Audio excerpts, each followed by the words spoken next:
Nor Danig an Tarrant is na grúpi a Aodha an Clár har an grúpa hain ard an phobal. Le bútóir na blianis caite dún lár agus Craobh Iomána Baile agus Éire Óg Inis in grúpa bháin go fearna go fácar lár. The gacht le Cluiche bóta ag Éire Óg Inis bhí Baile a mélan badra, ach ní seasan Baile siar ó chaiblant riamh. Cucha a chintócha nás na bátaí Clare Canis. Mí haldris lán a man trátarta. sé Paul Flanagan a tamar chaptéin ag Ballyea agus ahrúán déint in san dína lán cúla agus cín istí an nonad fergal ganán. Thomas Kelly agus Cillian Gavin hosnó go leir park agus tá tosathe maithe ag Ballyea le hétí Tony Kelly agus Niall Deasy agus Farfort Larga tá go húlachan sa lína lechosig. Tá fuair an láidir chum ag Éire Óg Inis agus David Reidy tamar chaptéin an so Tróna dómh ach ahrúán déanach in san panéil níl fáil ón tús ag Shane O'Donnell agus tosnó ag Fionn Tracy ina áid. Lú jazz ballaisteachtaí Páirteach híosóg an cléthe táchtach seo an bousa dearnach.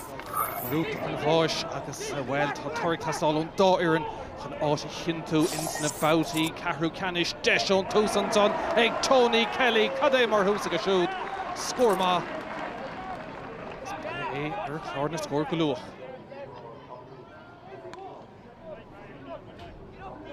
Taobh só ránathe. Out seo agus sor go bháil arís an son ag Niall Deasy pass Cluiche seachas átí Gearóid O'Connell an mó Díreach Haran trasnán. Cluiche maithan son arís ag Ballyea. Cléamháin búta, cléamháin cailte. Cídig fécin go maith tús na hibran son inis, Éire Óg Inis. Craobh go dúirnach búta néidir nócha.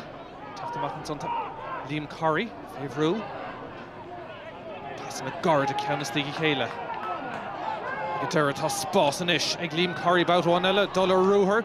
Berta Gírig chatta seachas na sáil agus é a stoppa ní Irene Lótha agus ag Idir tá cúlín ag Curry. Anna Cluiche comes on ag an Gossantóir. Scór maith ag Idir. Counts good ar Nash. Ag Ballyea. Nó Craobh as a chéile fa hain fa dó an counts on seoirithe ag Tony Kelly. Léach na fórna gan éon ceist. Just scór maith ag tús na himar ag Kelly.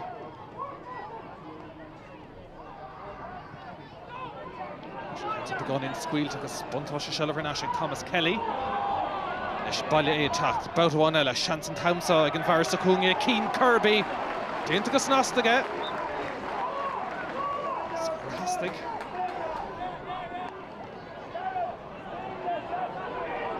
Spás go leor arís ag an son agus Ballyea agus nástaigh Kieran Russell. Agus Derek Bressús ar pass. Buntáiste seo target chum ag an Ray George and Eoin O'Leary. Desher score and counts on ag Oran Cahill Anna Irtar fádig a siúd an buntáiste tugad chomá. First bar sin tamachtaí trí cúlín a ríist. Gahbhisteach Shelavan son ag Éire Óg Inis. Geir dultí na boutaí ceathrú canis dúis an a bhór dar nó. Seachán a ríistíd. Begánín Omarchas spáis tucan son ag Cossantóirí Ballyea agus cílín sin seanséis gon son ag Darren O'Brien. Scór eile chaimsú. Dígarníg to take the shot in san immert. She counts in a bristeach.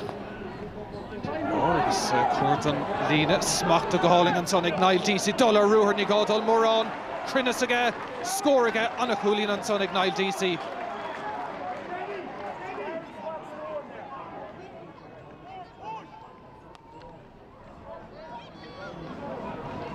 Fáid go leor leis an ceann son.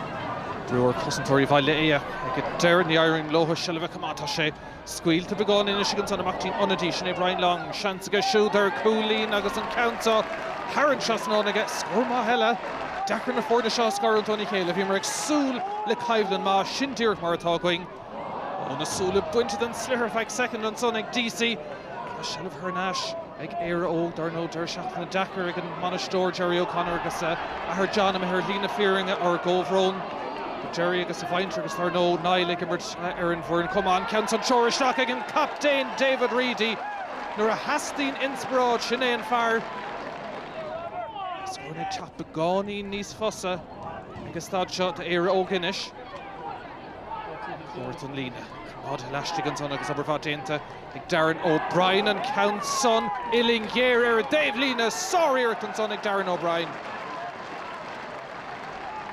Tarn clóhan is begánaí. Marsar here the fuck Schlasson níos Cluiche sin go má shelf Craobh ag Baile Aodha ar national Dundee Garrod O'Connell scoring a mahasi céad le deisir Caunella Deireadh Laistig den Chuile on a score reached ag O'Connell.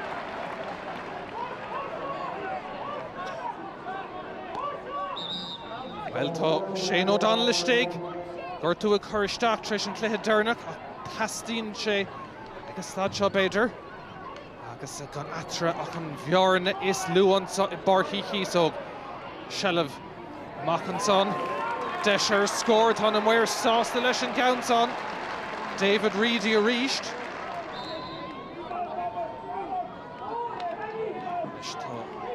Son agus tá coolas dólam sa Castallo Ballyea and Éire Óg stoppa an lína riilse an cool Tony Kelly cíime de ríist agus ag deire stoppa an semach ag deire dín coolbar agus glanta tastíú an cluiche bhúcant ach tá cúpla coolín sa mreisig tastáil chumá seo deisir ríist ag Shane O'Donnell ní bhadar a barca há sé sár scileag O'Donnell go halíonnta Haran Trasnán.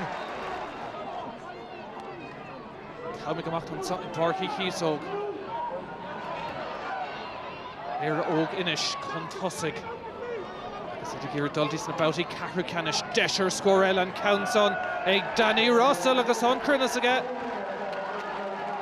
sár pass rive O'Donnell ó tunachar gan ceistige ar thuirsaí onar tháinig sé isteach a gleis sin an adó-ghearraigh séitethe ag Eoin O'Leary Éire Óg Inis cáilethe go dtí na bouty Cathrú Canis and a Haivington in barchaí Chiosóg. Believed is probably the word you're using, and it's what we kind of use in the dressing room there. Probably we're lucky, to be honest. Ballyea had a lot of frees at the miss that are uncharacteristic. Again, the result was to get a result top the group. It's another step into our journey. We just had a couple of words there in the dressing room. I suppose what it did, it shows what the club mean to Jerry and Niall O'Connor. The whole club out in Flagmount yesterday at the wake, the mass this morning, and in fairness we didn't expect the two boys to turn up today, but it just shows what the club means to them. And again, rest in peace to Jerry's dad and Niall's granddad.